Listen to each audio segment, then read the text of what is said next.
Allahu Akbar, Allahu Akbar, Allahu Akbar, Allahu Akbar. A hole and bury them with dignity. That's a rule in Islam. I didn't make it up. In fact, I couldn't believe it when I read it. Because it's Allah who creates all life. And it's Allah who commands what's right and what's wrong. And you give the respect and the dignity and the honor even when they don't give it to you. And that's a clear message to all of us today, because we are being treated very badly in a lot of places. And I know that. I've been there and I have seen it.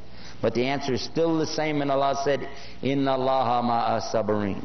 Allah will be with us only if we're patient. But we must be patient. We cannot bend the rules. We cannot change things hoping to make things work out better, because all we'll do is make it worse.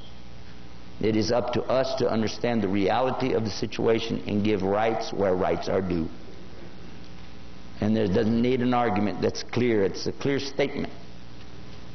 There are many other rights and responsibilities that go along with Islam.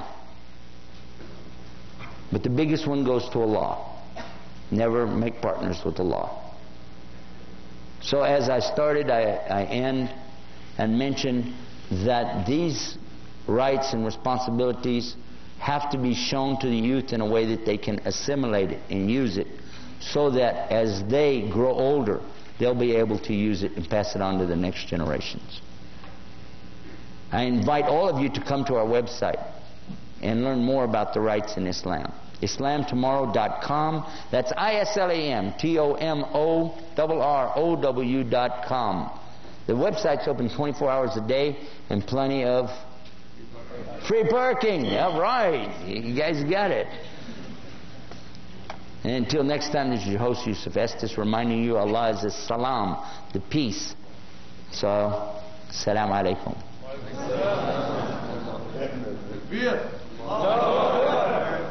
I fooled you. I left it recording. Okay. Question after question after question. If it wasn't your question, you're probably not going to listen. And that's a problem that we have, but it's a real problem. Somebody can ask a question about riba, but you say, well, that's not exactly my question, so I won't listen to the answer. So what I do, sum it up.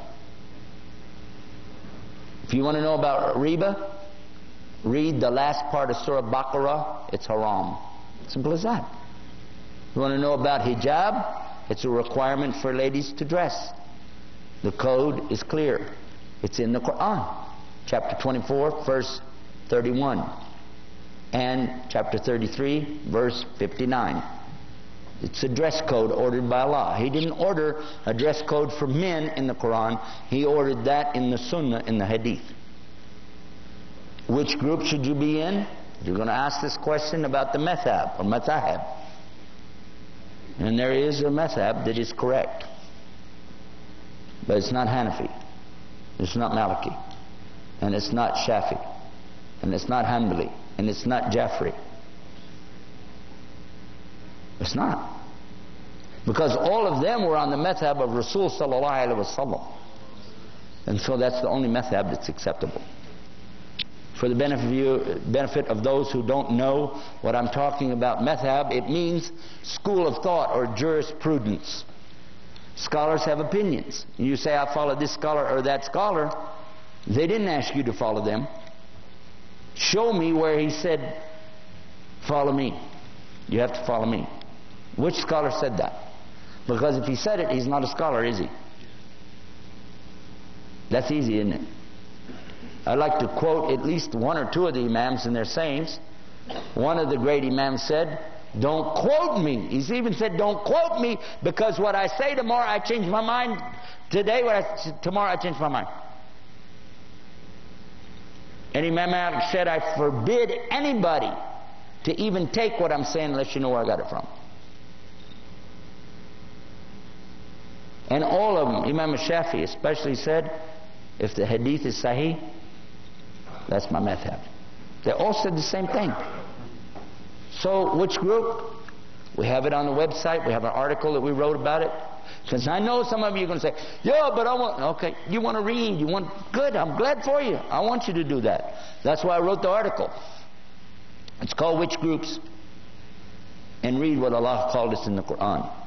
Allah never called us Shiites or Sunnis in the Quran. Did you know that? He also didn't call us Sufis or Goofies. He also, what? He also didn't call us some, all these other names that come up. I don't need to give you a list, you know. And as far as somebody saying they're Wahhabi, that's haram to even say that. You know why? Who knows it's wrong to say that? Why? Why? That's the name of Allah. Al-Wahhab. Is it? Is that the name of Allah? Do you not remember I was just talking about in another section, don't make fun of Allah's names? And you're calling somebody a Wahhabi? You can't say it about yourself and you cannot say it about somebody else. Because it's Allah's name. Don't play with it. And by the way, the people who played with that were the enemies of somebody, but they didn't want to call him by his name, his followers by his name, so they called it by his father's name. His name, he lived 270 years ago, his name was Muhammad ibn Abdul Wahhab. But they don't call him Abdul Wahhabis or bin Abdul Wahhabis or Mohammedans, because they know you could catch them in what they're saying. But these were the enemies to this particular scholar and his teachings. What he was saying is that basically you shouldn't worship people in their graves, and you shouldn't worship the grave site, and you shouldn't build these big temples in there to go to. And his followers tore down those places in the graveyards, and they became so angry that instead of dealing with the fact, he brought the proof. But they didn't like it, so they insulted him, and they wrote books against him. Because it messed up their Sufi tariqas. Okay? So they did that, and they lied, and they keep on lying until today. But I've read his books. He's got the best book I ever read, translated to English, on Tawheed, and it's called Kitab al-Tawheed. How many of you heard about it? Did you find anything wrong in it? He quoted the book of Allah. And they can't argue with that, so they just said a label, Wahhabi. And some people call themselves Wahhabi and they think it's good. I'm saying either way it doesn't work. Whether you say it because you think it's good or think it's bad, either way, it's the name of Allah. It doesn't have any business in this subject. Salafi. I know that some brothers are going to say, hold on man, Salaf Salih, come on baby, what you talking about now? You going to tell me about the hadith of Rasul Sallallahu when he was dying? And he mentioned about the Salaf Salih on his deathbed, the people who will be the followers of the righteous predecessors.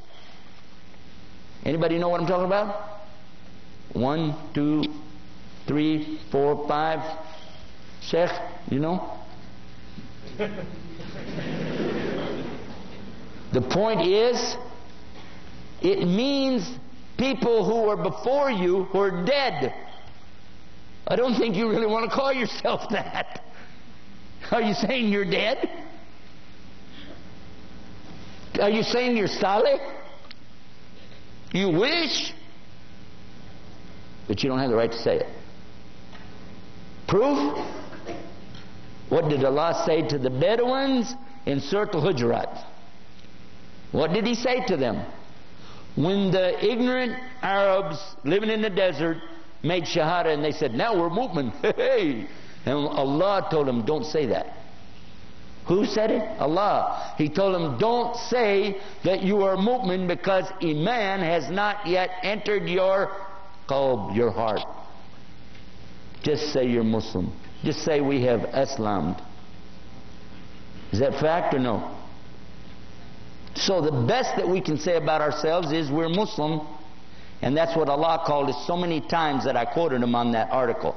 It's called Which Groups. And if you want to go straight to it, you can do so. islamtomorrow.com/Which Groups Point HTM. Read the whole article. But also be aware that these labels are exactly what have divided us. A lot of people complain about the British because in northern Africa and even in India when they cut up the section and called it Pakistan, you blame them because they cut up the geography on a map and drew lines and then said, oh, Libya, Tunisia, Maghreb, Egypt, Algeria, sorry. All of it's there, right? And these are countries, right? All of a sudden you got an excuse to be against somebody because he's from there and you're from here. Same surah. Same exact surah. Allah said what? That He created us all from a single, and from the single the mate, and from these two He brought all the nations and tribes. He made us different so that we would what? Slaughter each other? Kill each other? Insult each other? Call each other kafir? No, so we'd recognize each other.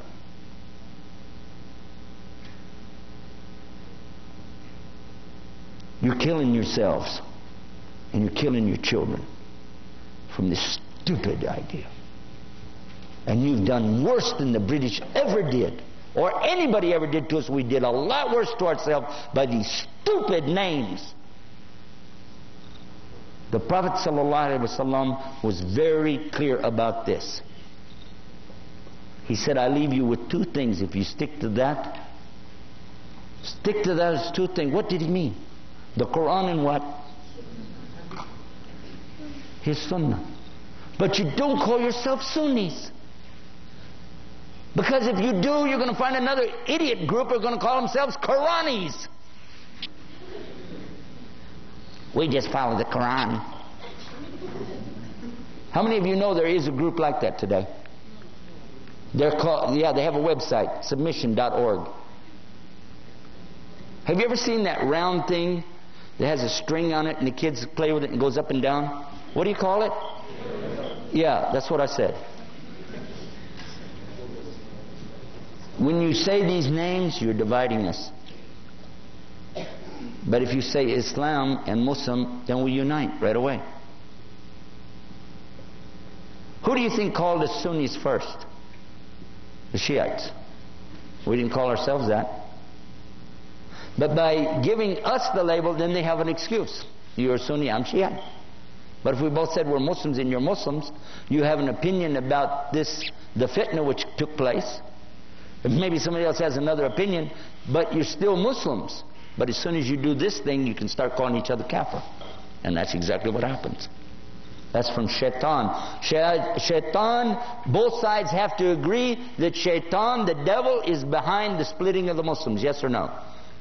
If you said, I'm going to side with Muawiyah on the issue, you'll be wrong, by the way. But that's from shaitan. And the siding with Ali against the Muslims, they were right in the end. But did you know there were some Sahabi who didn't take a side either way? We were talking about it in the car today. Remember that? Who was it you said? He didn't, Sa'd bin Abi Waqqas. He said, I'm not there on this one. Right? Because Muslims are fighting Muslims. That's why it was called by the next generation, they called it the fitna. The horrible time when Muslims fought against Muslims and some got killed.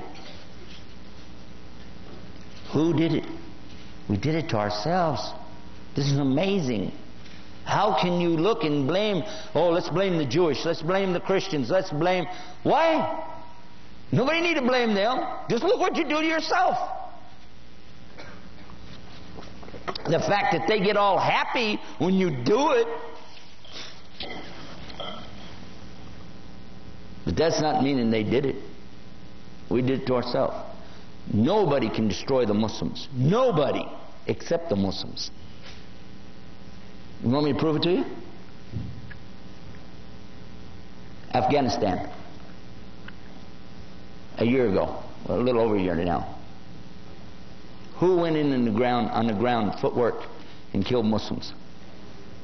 Other Muslims, yes or no? Yes. Okay, thank you.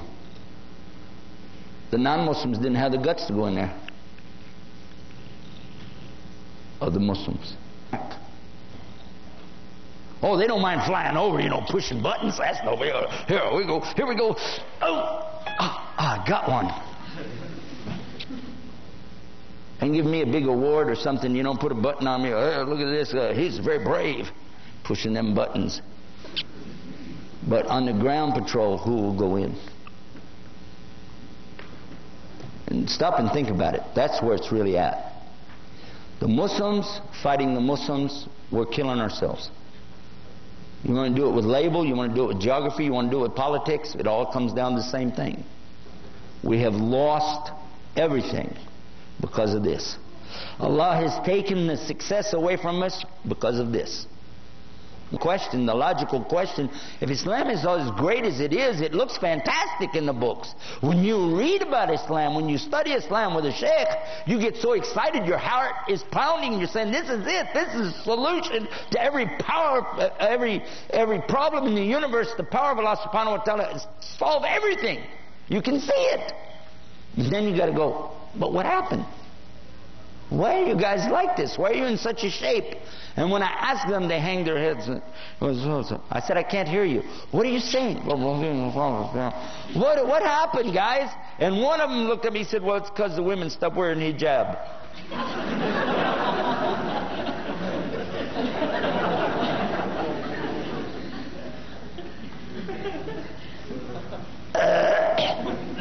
Maybe not. How do you respond to that question? Is Islam correct, yes or no? Does it have the solution to every problem in it, yes or no? Then how do you explain the condition of the Muslims today? Very simple. They're not following Islam. Bottom line, don't blame Islam for what Muslims do. Because Allah never took away our free choice. We still have free choice. And always will to the very end. But when we don't follow Islam and say it's Islam, duh. Did the Prophet ﷺ forbid women to ride a camel? Donkey? I'm not calling you a donkey. I'm saying, did he forbid them to ride a donkey? Did he? Horse? Cow? Is there any transportation that he forbid them to ride on? Because I'm trying to find the answer to a problem. Can a woman drive a car? Can a woman drive a car? Well, according to the people who attack Islam, Islam says women can't drive cars. And they'll quote it to you right out of the Saudi newspaper. Yes or no? But it's not Islam. And even when they asked the scholars told them, no, it's not Islam. They said, well, we have our reasons, blah, blah, blah, blah, blah. But regardless of what their reason is, and they may be right or not, that's not our point. Our point is, don't say it's Islam. It's not Islam. Islam does not oppress women. Never did, never will. Muslims do. But Muslims oppress each other. They oppress themselves. Yes or no? Duh. So these are some of the things I know you ask about in your questions, but understand that a lot of the questions that you throw out are loaded with garbage. We're answering harsh questions against Islam right now, against the attackers, against us. And they come to us with questions like, well, if Islam is so great, then how come Muslims are having problems everywhere? Have you heard it? That's one of the questions. How come in every Muslim country, their question to us, how come in every Muslim country you have Muslims who are doing this and doing that and doing so and so and so and so and so? And either way you look at it. Number one, the leadership is not really Muslim. Duh. Or if they are, they're not really following Quran and Sunnah. Duh. Or the other side of it, the result the Muslims are living under is not Islam. Is that right or wrong? Okay. Another question. How come you guys have 4 wives? And your women only have 1 husband? Anybody heard that one? Raise your hand if you heard a question like that. Keep your hand up if you have 4 wives. It's a non-question. That's a non-question. Ladies, does anybody here want to know why? You really want to know, be honest, you really would like to know why a man can have 4 but a woman can only have 1? Raise your hand if you have this question. Yes, sister, are you married? Okay, I want you to picture your husband in your mind right now. Just imagine him right now. You got it in your mind? What he's like, what he does, how he is. Would you like another one just like him? Then why do you talk about 4? Thank you. Next question. That's not the answer. By the way, I'm just having fun. That is the name of this section, having fun with Islam, by the way. Yes or no? Yeah. What I'm saying is that in reality, we don't even understand the meaning behind it. Did I mention to you Islam is about rights? Did I mention that? We just had a segment about that. And if Islam is about rights, I need to know who's getting the short end of the stick here. Women or men? Watch this. Look at it from another perspective. We live here. We can't imagine what it's like to live somewhere else. If you travel around the world, you get a better perspective. But I'm going to ask you, can you really be subjective? Objective. No, I meant to say objective. Can you be objective when you're so subjective? Meaning that you live in Canada. It's hard to imagine what it's like in Mexico. But how about this? You live on the earth. So how could you imagine what it's like to live on Mars? And if somebody lived on Mars, how could they imagine what it's like to live on Earth? You understand yet? Now let's look at the question another way. At the time the ruling came in Islam, are you aware that there was no limit anywhere about how many wives a man could have? There was no limit. So when the order came, get this out of your mind. It didn't come like this. Okay, everybody go out and get 4 wives. It didn't say that. It came as a limitation, and it came as a responsibility and rights. And the rights, first of all, were to who? Because you have to go to the ayah before it so you don't take it out of context. It's in Surah An-Nisa, and it's saying the whole ayah, just read the whole ayah. And if you fear that you cannot deal with them in justice, whoa, excuse me, and, you started a word, and, I mentioned that today in another program we were talking about. When you hear an ayah start with a wow, you have to go behind it to find out what it's about. And if you feel you can't, deal with who? Go back and read the other ayah. It's talking about the inheritance of underage girls. Maybe that somebody, in one of the tafsirs, I was just reading it again yesterday, or the day before. Yesterday I spent in the airport. And it said, suppose, it's given the understanding that it's talking about a man who said he wants this money from these girls, these underage girls, to the extent he might marry their mother. Because they're orphans. Their father's dead. He might marry the mother so he can get the inheritance from the girls. Or he might marry the girls, even though they're underage or they're very small. Because they could do that. There was no limit. And then he could take the money for himself. And people used to just swallow up the inheritance of these girls. And Allah said, if you fear that you cannot deal with them justly, and He's talking about inheritance in the ayah, yes or no?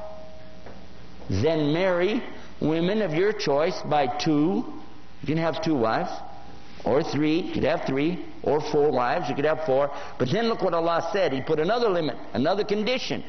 4 now is the maximum. There's a limit there. But look at this limit. He said, if you can treat them with equal justice, fair, money. Otherwise, marry only 1. Who said that? Allah said that. Now, ask yourself a question. Today, here in Calgary, Alberta, how many of you married? Raise your hands, brothers. No, not the wannabes. Put your hand. I'm talking just the some very excited brothers here tonight. You're married, and do you have to work to support that wife? Is it hard? You have to have a job, yes or no? How many of you are working 2 jobs? You have more than 1 job. That means if you took another wife, you'd have to go get 2 more jobs. Yes or no? She's entitled to what the other wife's entitled to. And it's taking you 2 jobs now to take care of 1, yes or no? So that means now you're going to have 4. You want 4 wives? What is that, 16 jobs or something? I don't know. Give up.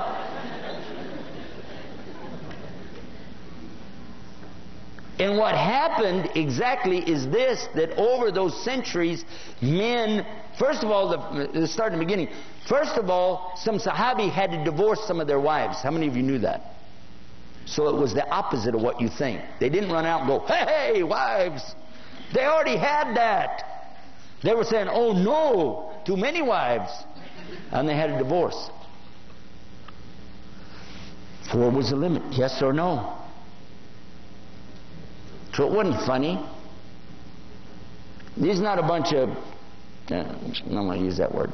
These are not a bunch of excited guys running around chasing after women. You knew what the word was. Shame on you. Anyhow.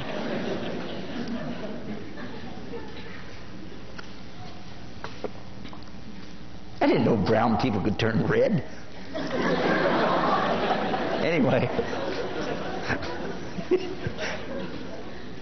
Yeah, he's not going to talk to me tonight. Anyhow, what I'm saying is that the next thing is that over the 1400 years, Muslims became monogamous by natural attrition.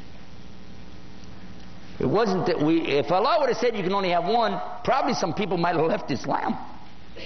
And probably there would have been a lot of hardship for a lot of women as well. But now, I've been in so many Muslim countries, if I bring up the subject of 4 wives, they usually fall over laughing. Laughing. Indonesia, I said, in Indonesia, do you have 4 wives? They're laughing at me. In Pakistan, they didn't laugh. They said,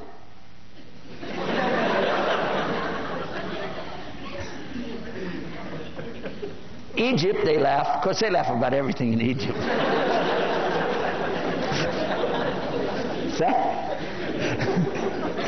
Sorry. But let's now look something for you, sister. Islam is about rights. Today, we're almost to the point of a hadith of the Rasul Sallallahu Alaihi Wasallam. He said in the last days, 1 man would be responsible for 50 women. How many of you heard the hadith? Okay, then you know that. Today we have over 30 women for every man on earth. Is it possible that they could all get a nice husband? It's not even possible they could all get a husband, is it? And how would you know? Who would you take? You said, this guy's not married. Grab him. Why? Because that's all there is. Take him. And then you come to find out, oh, woo.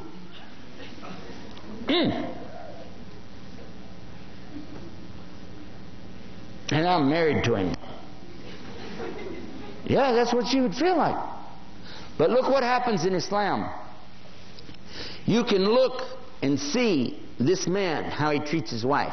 And the Prophet ﷺ even advised the woman not to marry such and such a person because he was bakhil, stingy. And not to marry another one because he beats his wives. We just talked about that today too. Did he or didn't he do it? He gave him this advice. So it means she could marry this man knowing walking in the door what his shortcomings are. Of course, if she likes to get by with no clothes and just want to sit around with no money, she might like that. Or if she likes somebody to beat her up all the time, she might like that. But more than likely, she could say, look at this guy. He's very religious. He's very kind. he's very gentle, and he has a nice house for his wife. If he takes me, I get a kind, nice husband with a nice house, and I like that. Make sense? Huh? And now finally, watch this. A man can choose from any woman, right? As long as she has no husband. I'm talking about Muslims. They can choose from any Muslim as long as she has no husband, right? So that's a limit, yes or no? That's a big limit, yes or no? She's married. It's off subject. Don't even say anything. But you, on the other hand, can choose from any single man or any married man as long as he doesn't have 4. So who has got the biggest rights here? Who has the most choices? Nobody said you had to marry him, and nobody says you have to stay married to him. If he decides he wants another wife, tell him go ahead. In fact, you'll still have room for 3 more after her, because guess what? Hope your math is good. Every brother here knows that. But there's a point that I think you ladies know better than we do. Men are nothing but big boys. That's all they are. And sometimes men feel like, oh, wow, if I had another chance, probably I could have, yeah, right. Well, let him have his little daydream. Let him have his imagination. I'm going to get another wife. Because it's a whole lot safer than him going out here and chasing after a prostitute or a mistress. If he wants to get another wife, let him go through the process. Let him talk to his buddies. And finally, he'll come up against somebody like me. He'll say, you do. You what? You are joking, right? And then what's he going to say? Because I'm going to remind him of how many jobs he already has. You already got one house you can't pay for. You're looking for a fetwa so you can get refinancing on it. So what are you going to do when you get another wife? Oh, yeah, I didn't think about that. And he'll get over it. And you find it's very nice, and husband and wife live very well together in Islam. So ladies, don't panic. Some of you are new to Islam, and your husband starts talking about another wife. Don't panic. Don't panic. If he feels like he can handle it, tell him, yes, very good for you. And feed him a lot of fish and oysters,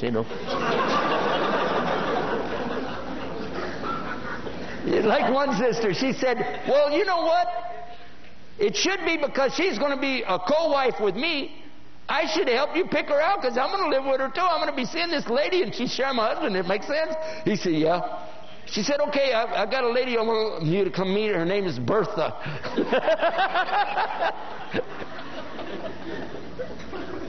She's real sweet. By the way, in Texas, when you say a girl's real sweet, she weighs 400 pounds.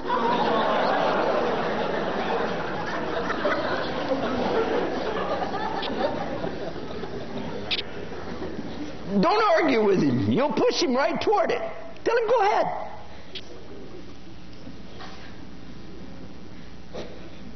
Am I right? Islam is right. There's nothing wrong with Islam. It's just our understanding is weak. But by and large, look at this. Islam preaches that there's no such thing as a boyfriend-girlfriend relationship. Ever. There's no such thing as sex outside of marriage in Islam. If they do it before they're married, the punishment is lashes. It's very harsh. If they do it after they're married, the punishment's death. And by the way, it's in the Bible, the same thing. So this is a part of the monotheistic religion, and any Christian who attacks you on that point is just attacked his own religion. So there's nothing there to argue about. There's no sex outside of marriage, and that's that. That's final. I noticed in the newspaper the other day a horrible thing that they're doing now in the schools in the States is they have an examination that they're giving to students. They volunteer for it, and only a very few opt not to take it. But they have to answer questions asking these kids in middle school questions like, when was the last time you had a partner, and blah, blah, blah, and did you do X and Y, and did you do Z, and blah, blah, blah. And I don't want to tell you the things. It's in the newspaper, a public newspaper. You buy it. It's not a trash magazine. I guess it's a trash newspaper. But it tells you, I can't say what it said, that they're asking these children in public school. They said they need it for statistics. If you saw the questions, you'd be so shocked. You'd say, I don't want anybody to talk to my little sister, my little brother with these words. They have no problem. In Islam, if anybody answered yes to any of the questions that were there, trust me, they'd be in serious trouble. But the way they worded it, when the kids were done taking the little quiz, they felt like, well, gee, I'm not getting out and doing enough here. I'm not normal. You know what? I don't even know what those parts of the body were called.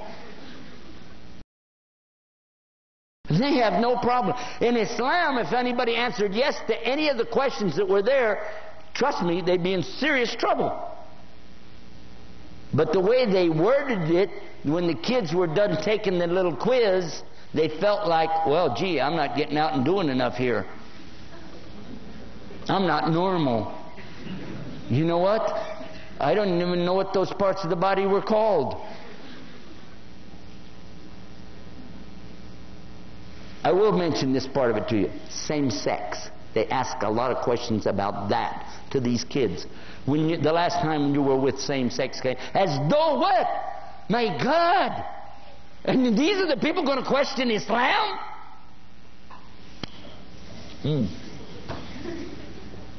Wow.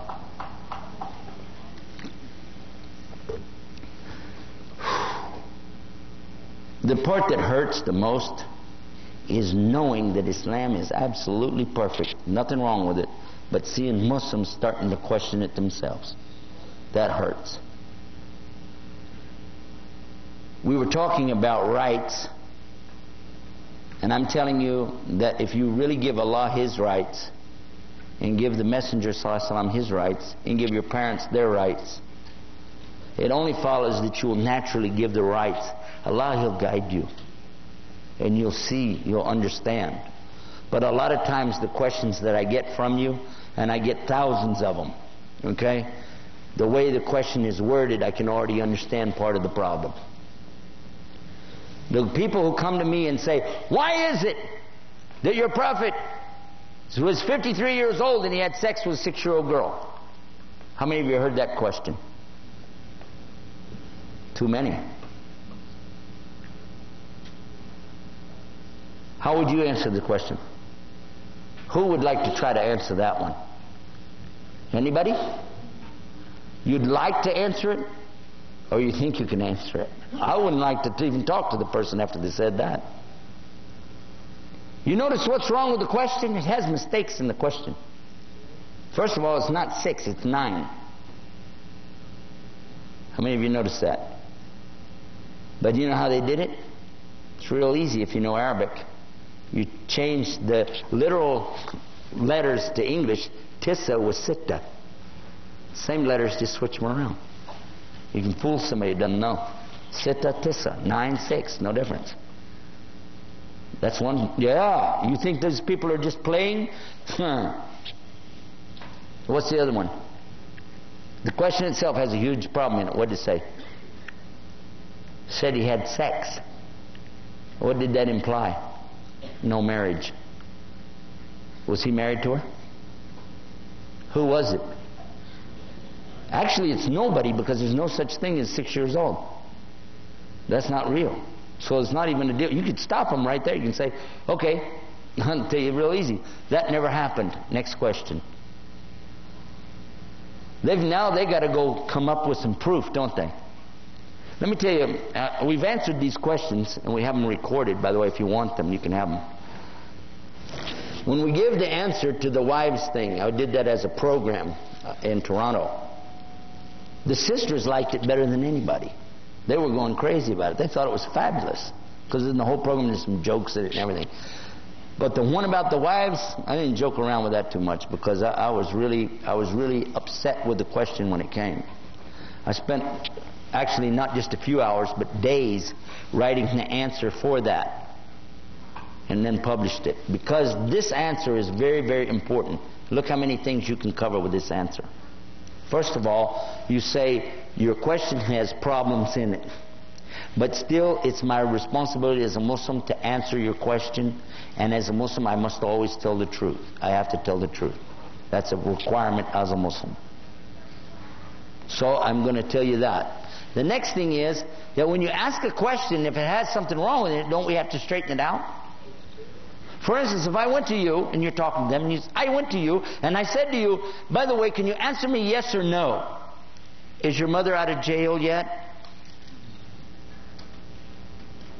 My mother's not in jail. No, yes or no? Is your mother out of jail?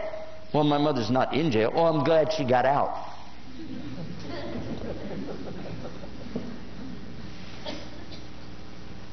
What could he say?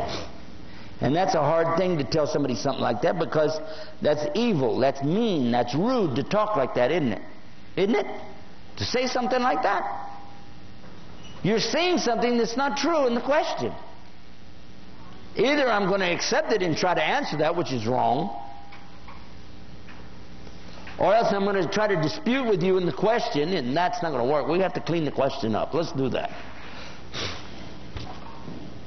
The next thing I have to ask you is, where did you get this statement from?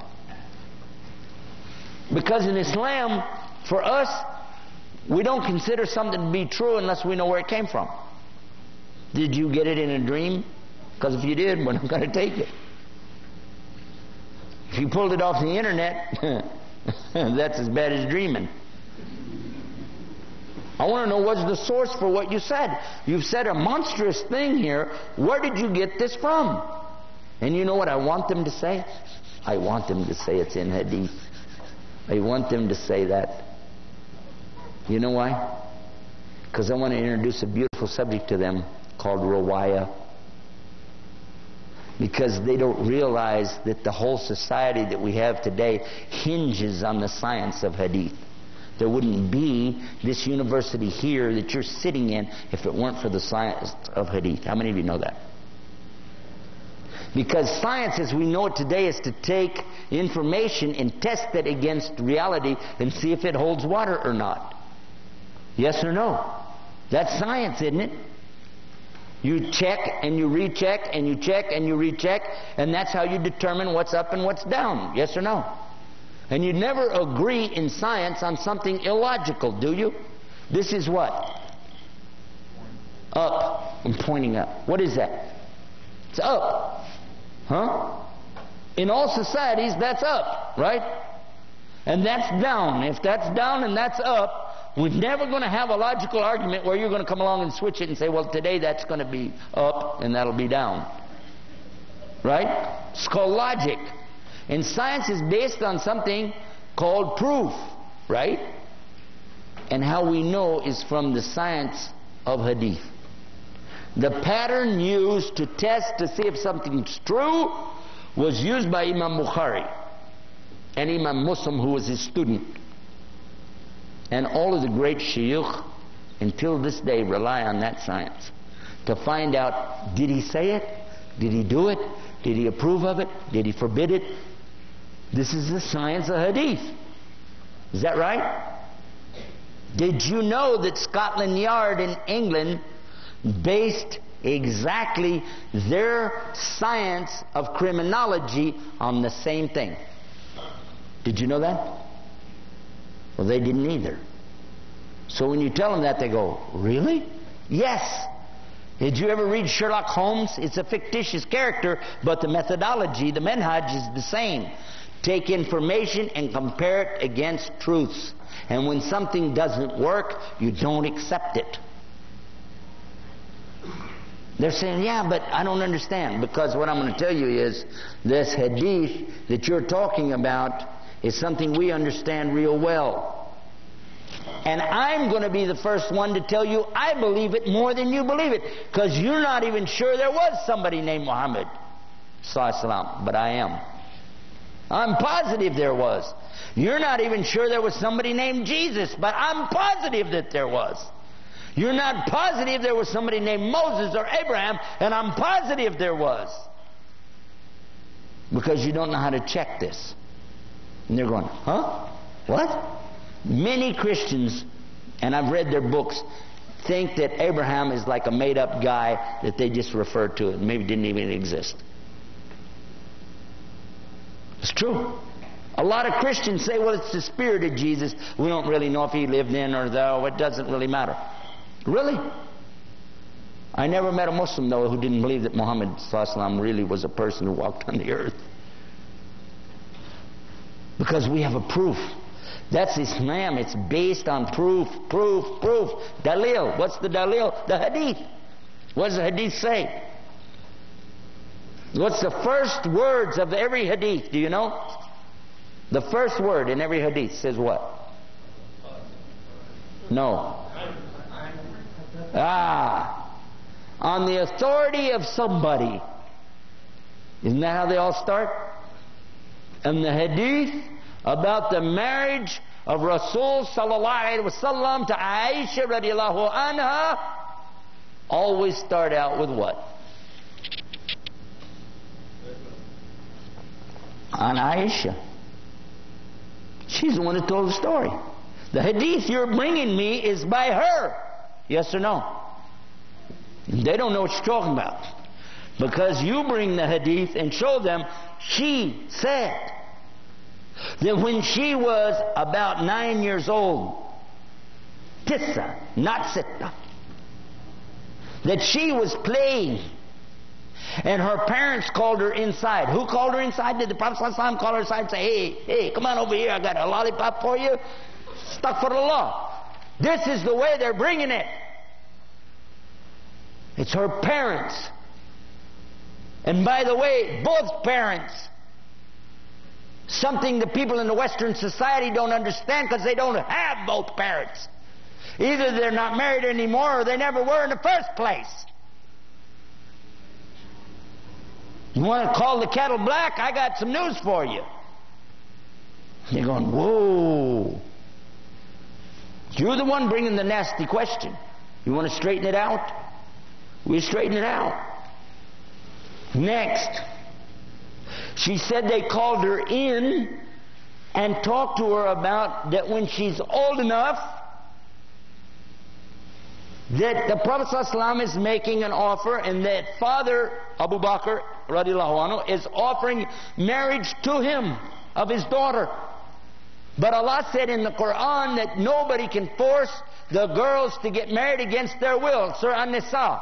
Yes or no? Yes. Therefore, she's not old enough. She couldn't make the decision. She went back outside and continued playing with her dolls. Yes or no? And that it was a couple of years later, when she was old enough to have children, that he came back and they talked about it again, and the father went and made the arrangement with the Prophet ﷺ, and then they went to her and asked her, and she agreed. Yes or no? She was an old enough girl to have babies, and her parents were contracting the marriage. Yes or no? In the state of Louisiana, you can do it today with a 12-year-old girl, no problem, if her parents sign a consent form. Yes or no? And what is your point? And did they run out and have sex right away? No, because we have some more hadith right here by the same An Aisha radiallahu anha. You want to take one? Do you take everything she says or none or some? Which one? Because if you're going to introduce, this is slander, baby. Then you take that in a court of law. I'll be the judge. Come on, bring it. This witness right now. Witness, you accept this witness on saying this? Do you accept everything she says? Yes or no? If you say no, she's a hostile witness. We don't take it. Are you going to take everything she said? Yes or no? Because either she's a credible witness or she's not. I just want you to tell me, are you going to take everything she says, yes or no? If he says no, then it's the moot point. Then don't bring any of it. If he says yes, then good, I'm glad. Let's take all of it. Because one of the things she said was, La ilaha illallah Muhammad Rasulullah. Does that mean you're going to accept that too? He said, what does that mean? It means that when I'm done with the answer to this question, you're going to be at the fork in the road in your life. You're going to have to make a decision. Are you prepared for that? Because you're going to have to rethink your entire life structure based on this question that you just asked. Because when it's over, you will have to rethink your position. And if you find out that there's something wrong with your thinking, something wrong with the way that you're bringing questions and attacking someone who turns out to be somebody great, then what will you say? What will you do? Are you prepared to rethink your position? Are you prepared to worship God without any partners? Yes or no? And they're going, whoa, man, what are you talking about? No, I just want to know. You want the answer to the question? Because I'm going to give you the answer. But I'm just asking you, are you prepared for the answer? Yeah, sure, go ahead. I hope he says yes. By the way, many of them have made shahada afterwards. One of them came to us with a harsh question when we were over in London, Ontario. He asked the question, why do you worship a black box in the desert? We give the answer right there, just like you're sitting here. He was right there beside me. He stood up and made shahada. It's recorded. We had another one. I was also in London, Ontario, but the night before I left, last time. He stood up and made his shahada while we were broadcasting online. What I'm telling you is, when people see the truth, they're the ones going to have a problem, not you. Why would you be shy to tell people about Islam? Why are you shy? Because you don't know what's Islam, that's why. You don't understand what it's there for. You didn't understand that 4 wives was for the women. You didn't understand that this was to show the marriage to the Rasul ﷺ for any of his wives is to show examples of what's halal and haram in marriage. And one of them is you couldn't get married to a girl until she's old enough to make the decision. And the parents can't decide for her. It has to be her free will. And then, and this is the next hadith, that she said that when they got married, that he began very what? Gentle and kind, and they had fun together and ran and played together before there was any sex. Hello, how about that? That they used to run and she used to beat him in a race, but when she got older she was heavy and she couldn't beat him in the last days when they were married together. Then what happened? He used to beat her. Is that true or false? And she used to like to tease him and do stuff. Like making him stand a long time in the doorway so she could peek over and watch guys playing in the masjid when she didn't really care about that. She just wanted to see how long he'd stay there. And how about the time when she and Hafsa and some of the others got together and decided, hey, you know what? Zainab, I think, had the honey, right? And the Prophet ﷺ would go get the honey from her and said, let's tell him that it makes his breath smell bad. And that way he won't do it, and then he'll come with us more time. Just, fooling around, foolishness that women like to do. And guess what? The Prophet ﷺ got real serious and he thought, well, if my breath smells bad, it's haram. He made honey haram. And then all of a sudden Allah subhanahu wa ta'ala revealed Surah At-Tahrim. Yes or no? Oh, my Prophet. Look out. And he told him, you don't make the halal and haram around here. Yeah. Allah is threatening even the Prophet ﷺ on this subject. So that's for us too. Don't make halal and haram. Many things came with Aisha radiallahu anha. Wonderful things. Tayammum came from her. The gossip that was spread around, that was cleared up in Surah An-Nur to defend her by Allah, came from Aisha radiallahu anha.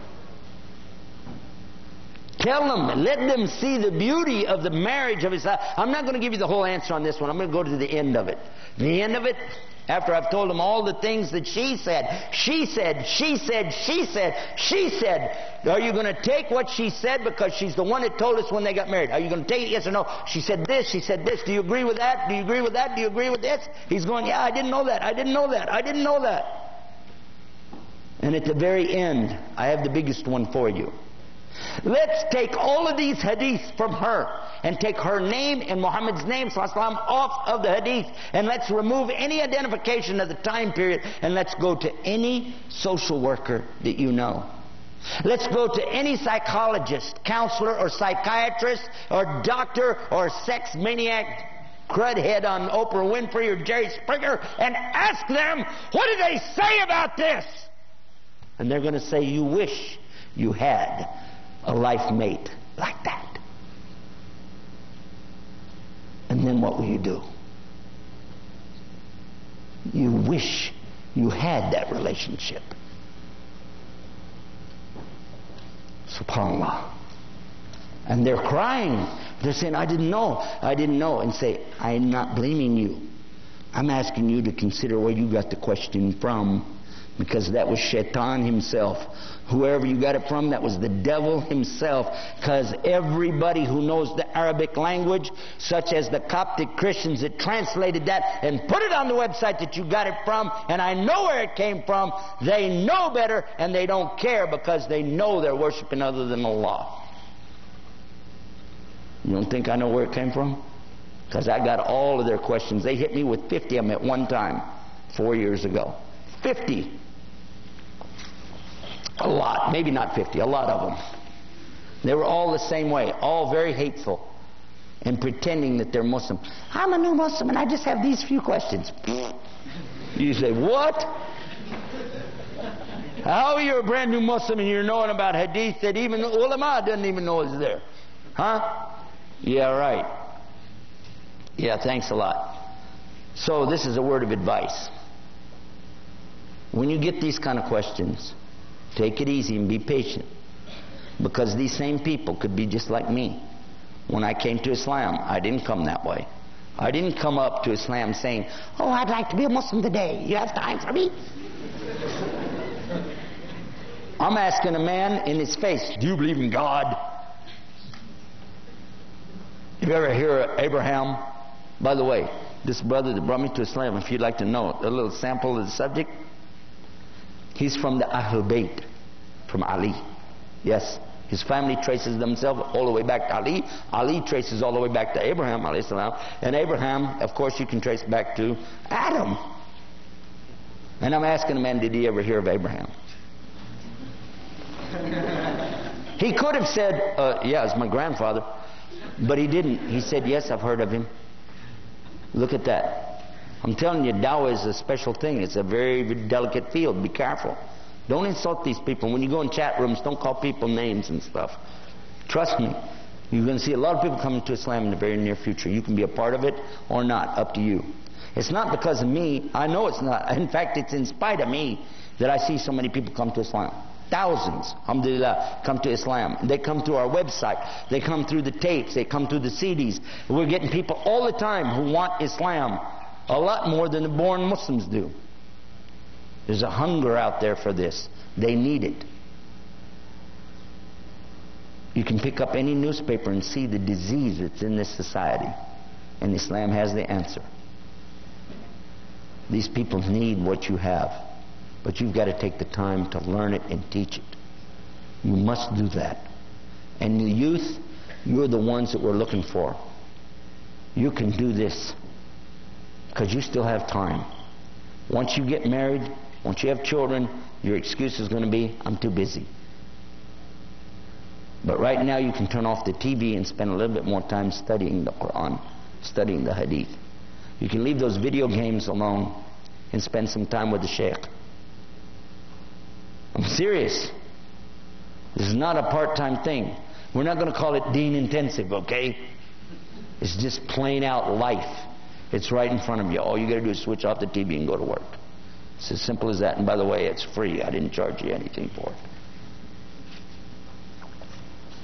It's there. Islam is there if you want it. It's there if you don't want it. Well, that's your choice. But somebody's going to do it. And the Prophet ﷺ said that the last day will not come until Islam has entered every single house on the earth.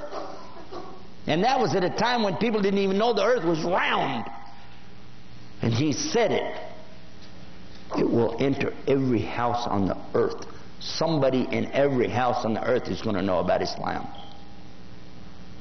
And we're there. And there's going to be people who are going to rise up and they're going to defend Islam. Whether it's you or somebody else, it doesn't matter. It's going to happen. Hadiths are there. But they're not going to do it in a flaky way. They're not going to do it in a sneaky way. They're going to run around here building backyard bombs and blowing up somebody's car. Okay, just in case you're wondering what my position is on that, it's stupid. For sure, Allah will bring success to the real believers, and that's real close. How close? I don't know, but it's close. One hadith, by the way, listen to this. Part of a big hadith mentions in the last day that a man's extremities will talk to him, and his side will inform him of what's going on in his house while he is away. How many of you heard that hadith? Where do you keep your cell phone? Where do you keep your pager?